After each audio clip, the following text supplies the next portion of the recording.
Hi there, my name is Rabbi from another planet. Please like, share, and subscribe, and ring that little bell so you're notified when new videos drop. Season greetings, you want to know all the decorations still up. I'm a bit of a traditional, so I go to 12th night normally. Okay, because you know the festive period is upon us. We still have that Doctor Who festive special coming to us. I can't wait. So EastEnders got a 3.3 million rating overnight. Oh,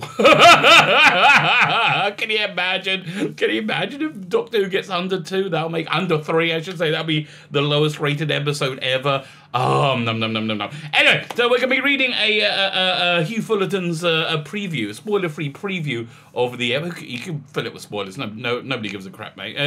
Spoiler-free preview in not Doctor Who magazine. No, they don't get anything in Doctor Who magazine. This is in Radio Times. Hugh Fullerton, the shilliest of shills. He's paid in shillings. That's how shilly he is.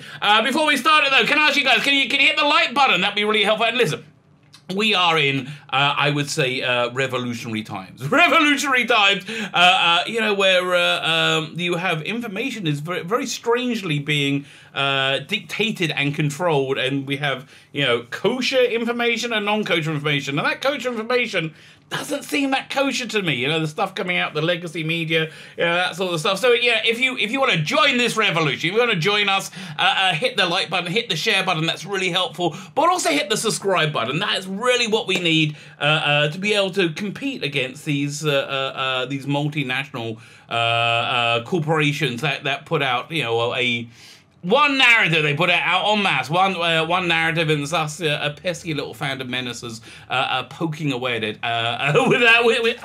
with our voices. I think somewhat keeps them in check. So if you can hit that subscribe button, that'd be fantastic. Thank you very, very much. If you subscribe, of course, you can enter my competitions. So this competition is the prize takes freaking forever to go through because it's a big one. Rabbi from Another Planet's Christmas stocking, a whole bunch of stuff. I'm going to give this away on my live stream on Tuesday, right? So that's tomorrow. I meant to do it last night when I was doing the live stream of Wonder Woman, but it's so freaking boring. That movie, Wonder Woman 84, so freaking boring. I forgot, I fell asleep and I was doing a live stream.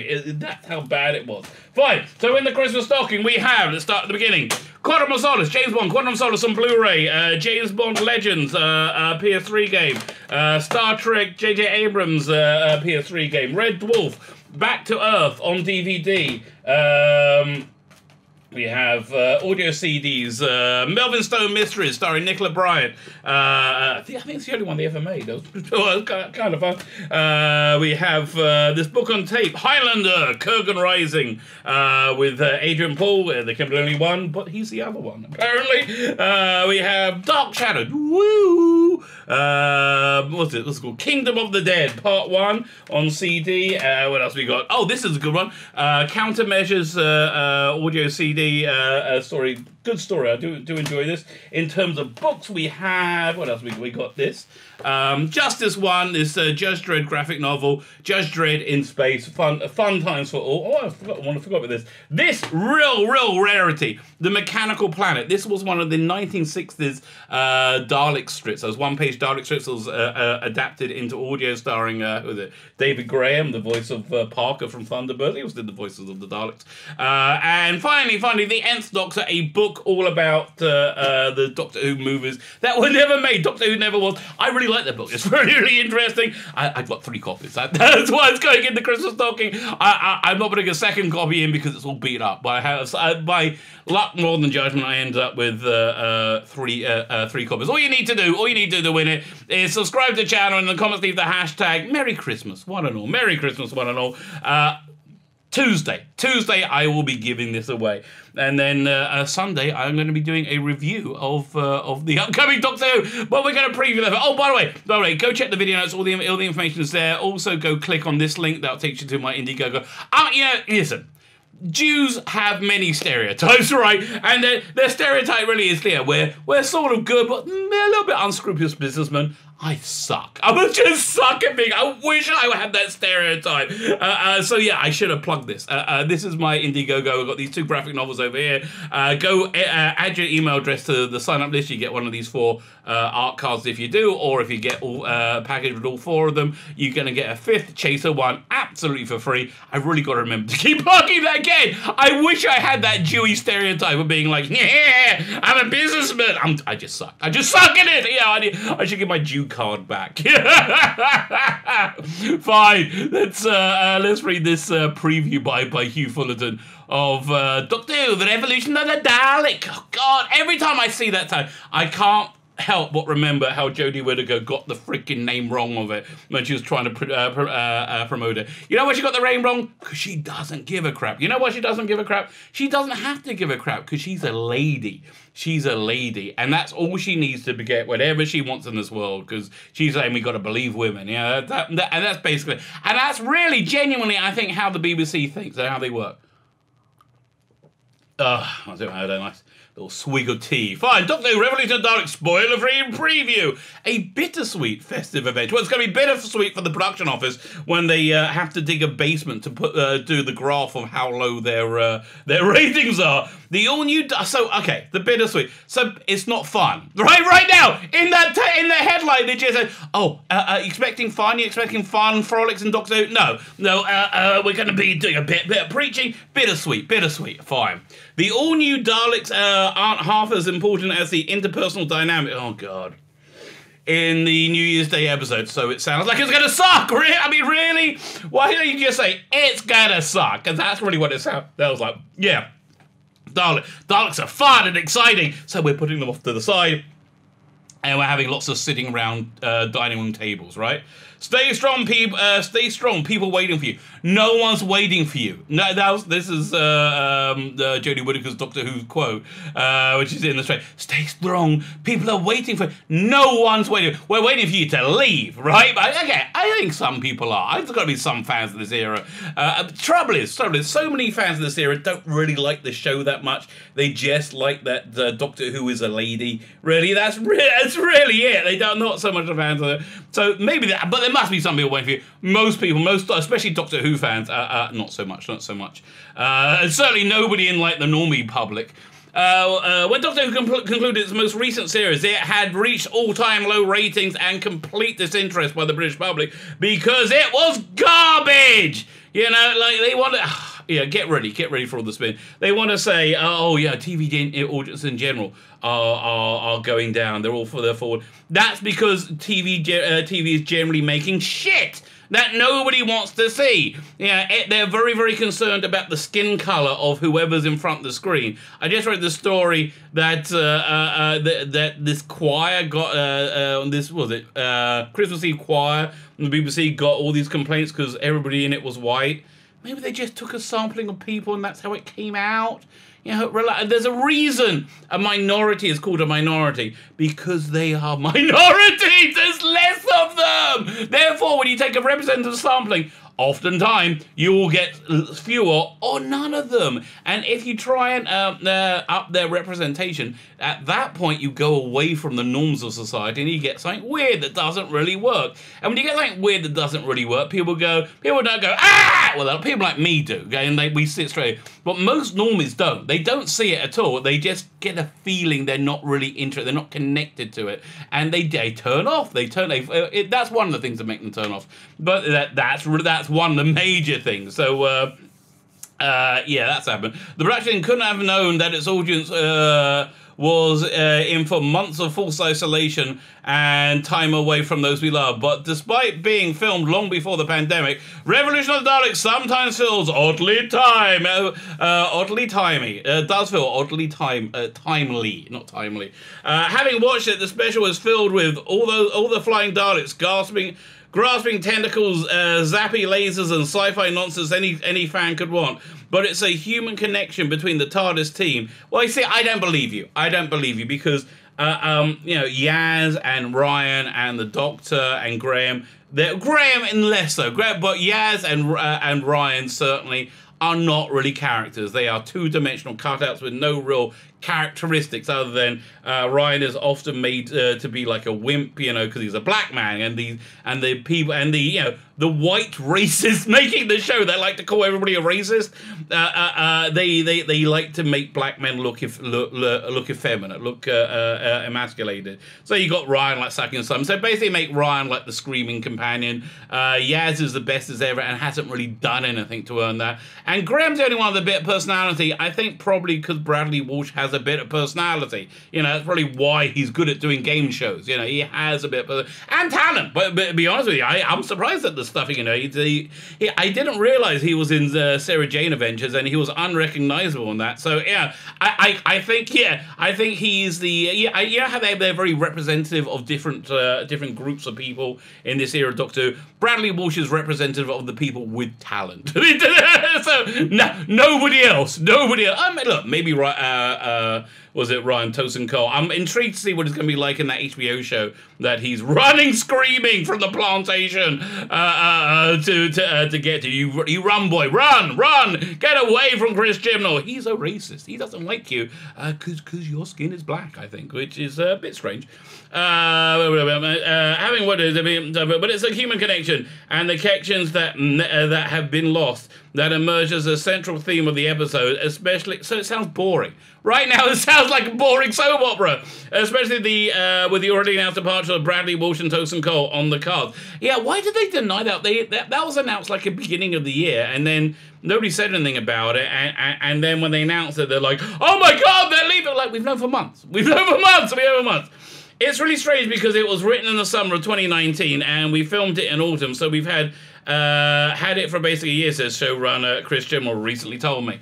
Well, why do you need to tell you that? I could have told you that a year ago. Okay, is that all your journalisming? You're journalisming everywhere there, Hugh Fullerton. And yes, we were very fortunate that we planned ahead. But the weird thing, yeah, you planned ahead because you don't like doing any bloody work. You can't like get your finger out and pull out episodes. I mean, Russell T Davies, who likes what he's doing, did 13 episodes of Doctor Who a year. Did Sarah Jane Adventures, what was that? Either 13, 16 episodes, and did Talkshow. What was that? The 13. Like his output is commensurate to how much he loves his work, how much he loves it, because he's a writer, and writers can't stop writing. You hate it, Chris Chibnall. You actually hate it, and I feel bad for you, because I don't know how you got yourself in this position, but you are so not suited to doing what you're doing. I mean, you should have got into accountancy or something. It's like, you know, that's a bit lamer. Yeah, it's like something that doesn't take being creative, because, Chris, you're not really creative. What you do is, you kind of like a magpie. You steal things wherever you can find it, and then you put it together badly. I mean, my prediction is this episode essentially rips off the plot of Victory of the Daleks, the Mark Gatiss episode, and was it Blood of the Daleks, a Big Finish two-part story with Sheridan Smith. It was actually pretty darn good. I do like that. I want to listen to that before the episode so I can do a review of that and, you know, juxtapose it. So I've still got a bunch of Big Finish stuff to listen to, so I can do my review of the year. I've still got one more monthly range. I'll try and get to that one today. And I've got Graceless. Oh, Graceless is a bit of a slog to get through. I'm trying my best. I'm like nearly through the first disc. But I digress. Different ways. Yes, unfortunately, how it resonates in different ways than it did when it was originally written. You got lucky. Okay, congratulations. It's called luck. Like your job. Like your entire life. Luck. You know, you happen to get bored into the era where, and become a producer where you do not need any talent whatsoever to do your job. There's lots of things where as the year has gone on, I've been like, that's going to be interesting for the special. No, cheers, mate. Nothing's going to be interesting. I've read your production notes. They are boring as hell. You are a boring human being. You know, it's been cruel that nobody's told you. It's been cruel that nobody's told you. I know my friends, I've told this story more than once. My parents used to have these epic Christmas parties. And yes, we're very Jewish, but I grew up with like these epic Christmas. We had this huge Christmas tree. Oh, it's great. I loved it. One year he had his friends there. And his friends and his wife were dancing. They're boogieing away. And the wife was a really bad dancer. And I remember looking at it. I was like 6 going, wow, that doesn't look right. and my mother said, did the cruelty of telling her that she was a great dancer. And she thinks she is, and she always, I mean, she passed away now, but she thinks she is, I think she was, and she thought it all her life. I feel bad. Same with you, Chibs. Somebody did the cruelty of not telling you suck, so I want to show you how much I love you. Chris Chibnall, you suck ass! Never write anything again, and I'm only telling you that because I love you, right? Because I love you. You're welcome. You're welcome. Well, the story of Revolution of the Daleks is a resolution pandemic-free. The most obvious parallel comes with the separation of its lead cast on Earth. The Doctor's friends, Yaz, Graham, and Ryan, played by Mandel Bradley Bush ago, have been without her for 10 months. Okay, so okay, fine. It's in real time. Well, the Doctor has been locked up in space prison after her surprise arrest at the end of the last series. So how long has she been there? Is it 10 months or is it 10 years? I got a feeling it was longer. By the way, that's something actually that looked quite... And I always feel bad when they do something that looks good in this new era. Because I go, oh, what a waste. That's something that looked good. When you saw like the prison, I think you saw a Varga plant, you know, that in the background. That I quite liked. I thought that was cool. As noted, this separation forms a strong thread throughout the episode, with Mandic Gills, Yaz, particularly affected by the Doctor's absence. Is she going to learn how to fly her TARDIS because she's so stunning and brave and brilliant? Yeah, look at these three standing up. They're standing up with sourpusses on their face. Well, okay. Ryan's got a blank look. Yaz has got this, I think it's supposed to be like determined leadership look, and Graham's like, yeah, time's ticking, mate. I'm nearly out. Blankety blank. Here I come, baby. Okay, was that any good? I really got to see if that. I got to check that out. Sleeping in the spare room in the TARDIS as she tries to find her way back to the woman who changed her life. Oh, we're going to get a bit of shipping, bit of scissoring in the TARDIS. Very disgusting. I mean, listen, again, Perry and Zoe, yeah. Perry and Victoria. And I'm not talking about the adult actress who played her. Clearly, I'm talking about the underage girl. Yeah, that's obviously what's going on. Oh God! I wonder if the crazy Jodie fans have got, because they watch these videos like, you know, to mark down my heresies. I wonder if they stayed the course to get that.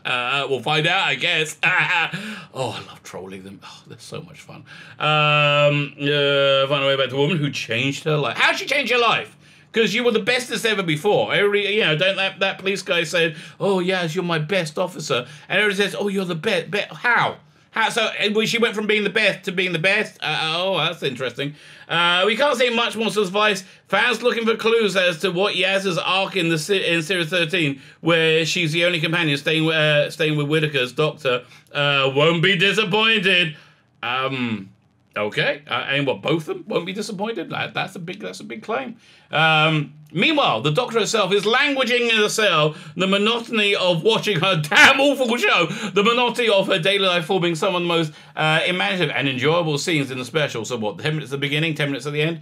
If you like, I think 5 minutes at the beginning, maybe. I get the feeling she's not in it much. Watched Wonder Woman last night for the second time. Freaking awful as a watch along. Go check out the video. It's so bad. It's so bad. And I just like, it came very clear Wonder Woman's not in that movie much.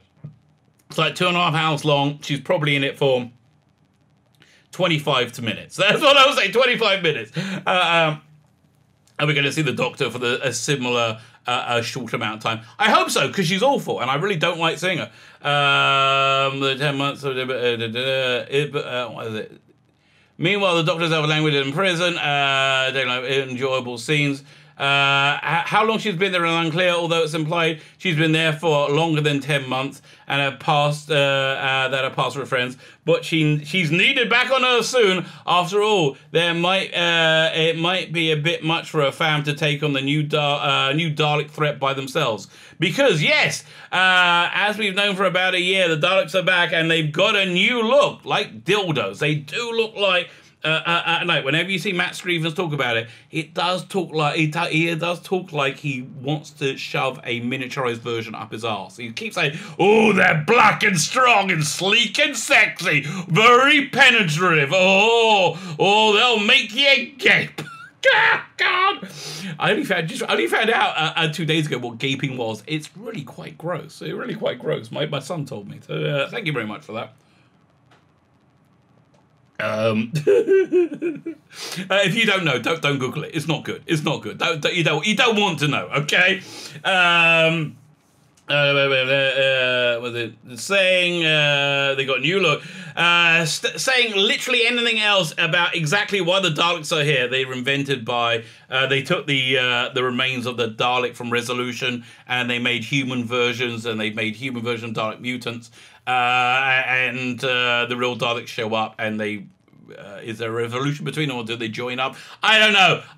Maybe they fight each other. Who cares? But that's basically what happens. In my guess. Well, I might be wrong, but I'm probably not.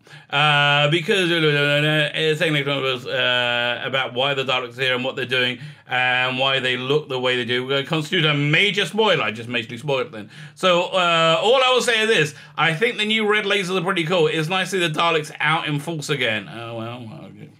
I just go and watch classic DVDs, classic Blu-rays and DVDs. That's the way to get the Daleks out in force. In fact, I would recommend Planet the Daleks, which is on the season 10 Blu-ray. They did new CGI for that, which I thought was really good for the Dalek army. Still, it's interesting how rarely Daleks actually seem important in the episode.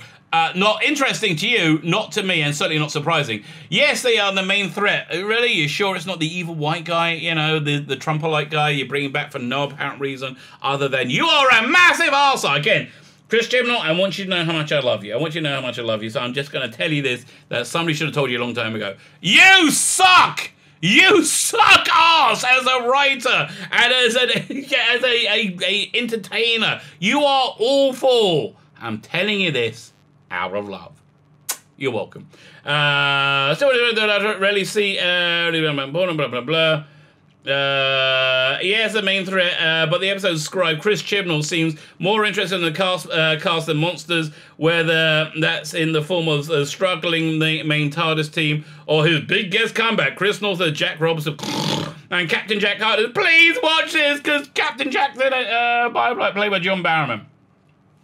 Both men thrive with these flamboyant characters, whether it's the over-the-top clownish villainy of Robertson, back after appearance of Whittaker's first series. I mean, honestly, maybe they should... yeah, is he a Trumper-like? He's completely replaceable, interchangeable with Pedro Pascal's character from Wonder Woman 84. That's how much of a Trumper-like he is. Who, essentially, in that movie, by the way, ended up being the hero. Which... Okay, but you know these idiots who are riddled by identity politics, they just don't think things through because they just get too excited at things like, oh, we're going to be Stunning and Brave. That's why I think mostly why Chris Chibnall sucks. Again, Chibs, I love you. You're awful. Go away. Both men thrive in the Plan characters. Where the ever Doc Clown or Robertson, or the familiar brash charm of Captain Jack, who fairly smoothly slots into the episode after the shock cameo earlier this year. He's certainly the most reliable source of Who Easter eggs throughout the episode, which fans should be sure to enjoy spotting. Fans aren't going to enjoy anything about this. I'm watching this out of obligation to do a review. No one's enjoying this. Oh, look at this. Look at this incredible picture of action and adventure and excitement in the Chris Chibnall era. 3 people sat around the table, but you know, at least they are sufficiently diverse, right? At least they're sufficiently diverse. We have the one with talent, we have the one with darker skin, and we have one with super darker skin. Of course, the one with super darker skin is a guy, so we've got to make him into a wimp. Okay, these are just the rules of the day. In fact, if anything, one of the special faults seems it's not making a bigger deal of these returns. Barrowman in particular is presented like it's 2007 and he wandered back onto set. Oh God, listen, if Fullerton isn't shilly for you telling us everything, it's not going to be good. Even though they do lift the fun and energy of proceedings, from the dour Borefest, and they get somebody personality walks in. Surely Jack's return could have themed a whole episode. Okay, so he sounds like he's got a cameo then. And did Robson really deserve to play the second fiddle to the Daleks? I didn't deserve being it at all. Though, of course, by the end, everything has to take the backseat to one of the most widely reported parts of the episode, the long predicted exit of Ryan and Graham via, a.k.a. Tosin Cole and Bradley Walsh. Yeah, I guess it's going to take up a good 10 minutes of the episode, 10 minutes of boredom. Once again, I'm forbidden from going into details or as to how or why these characters will leave, but no spoiler to... Do you think they're going to kill them off? They could be that bittersweet, but no spoiler to say that's a fairly neat conclusion to the pair's story that ties into their earliest appearances in the series and even may even contain a nod or two to some of the show's die-hard online fans. Oh, God. Oh God, they're gonna wave to the Not My Doctor crowd, aren't they? That's what's gonna happen. He's gonna wave to the J-bots, not the fans. You may get emotional. You may wonder whether there was more story to tell with these characters. Yeah, but they didn't care. They're like, I got another job. I'm going. Bah, I'm going, man. Right, so let's. You may get emotional, I won't. You may wonder why there wasn't more to about these characters, but their exit feels pretty definitive by the time the credits roll. Does that sound like they're getting zapped? That would be great. Is this the end? Oh, thank God this is the end of the article. Their departure makes for a fairly downbeat end.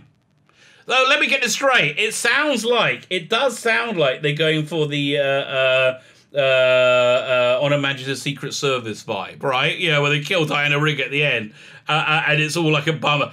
Is he really doing that? I mean, yeah, listen, it would be kind of like the stupid decision-making that Chris Chibnall is want to make, because he does make stupid decisions.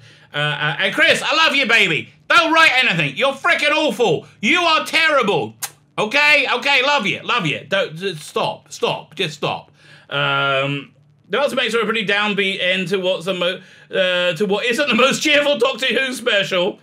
Okay, though there are some great gags, especially from Robertson. This sounds like there's giving so much material to... Oh, man. This is going to get terrible ratings. It's going to be a bad episode. We are going to maul it. I'm hoping it gets the worst ratings ever. I really am. That's going to be freaking hilarious. And, you know, you can hear him say, yeah, television audiences in general have learned. And again, it's because they just make shit on television.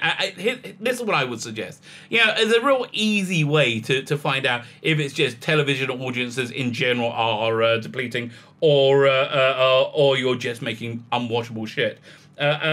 Big Finish put out a box set called Donna Noble Kidnapped, which is basically a Donna Noble 4-part story. Really good, really fun, really enjoyable. David Tennant cameoed in it. Make that. Just make it like that, right? Make it like that. I don't think it was overly woke. I don't think it wasn't well. I think it was a good piece of entertainment that reflected our society, and by reflecting our society, and people of all different colours and shapes and sizes in it, because we have a diverse society. No matter how much these insane idiots like Chibnall keep screaming that we don't, we do. No matter how many times Dawn French takes the knee for the endemic racism within our society. The only institutionalized endemic racism within our society that we've seen recently was anti-Semitism within the Labour Party, which you all, Chris Chibnall, Dawn French, all of you hypocrites went for 100%. So if you don't like endemic racism, maybe look in the mirror, right? Maybe look in the mirror. And no, I'm never going to let you forget it. Okay, it's never going to happen. So I felt a bit, even as it does set up an interesting new dynamic in the TARDIS that I am keen to see more of. Okay, that sounds interesting if it was in the current era. And that mix of sadness and hope. Hope. God. When they say hope, it's normally stupidity, right? They normally say, like, they say the 13th Doctor is full of hope. No, she's not. She's stupid. She makes mistakes. Is that what hope is to you, idiots? Apparently so. Hope seems to suffuse this episode in general. Really, Revolution of Daleks is an odd sort of special. You mean it's shit? Okay, it's basically with some big shifts in pace. Oh, so it's a big shift in pace and tone that may register more with some fans than others. So it's uneven, right? It's uneven, disjointed, and slightly underdeveloped elements that feel like missed opportunities. Wow, that this is not glowing isn't good. It's not good. It's not. Oh my God, how bad is this going to be? Could this be the national joke? Oh, I hope so. I hope so. I really do. That'd be hilarious. Dude, face. I know it feels like it's a missed opportunity, but to be honest, after a difficult year for the world, it's still nice to have a little piece of Doctor Who. Well, I'd love to have it, but this isn't it. To enjoy as the going gets, or rather stays tough. It's not exactly a happy new year for the Doctor, Yaz, or plenty of people on Earth in the episode. Oh God, it sounds like it's going to be terrible for the people of Earth who will be watching at home. But hope springs eternal. I'm generally quite excited to see how the series is shaken up when it finally returns. I'm not. And when that does happen, hopefully the dystopic sci-fi parallels will have been left in the past. I think you're hoping the dystopia that you've lived through for the last 4 years, because you're insane, won't be quite as left in the past as you think it will be. Look, they do say it's going to take a miracle, but I think it's going to take a miracle for something not crazy to happen.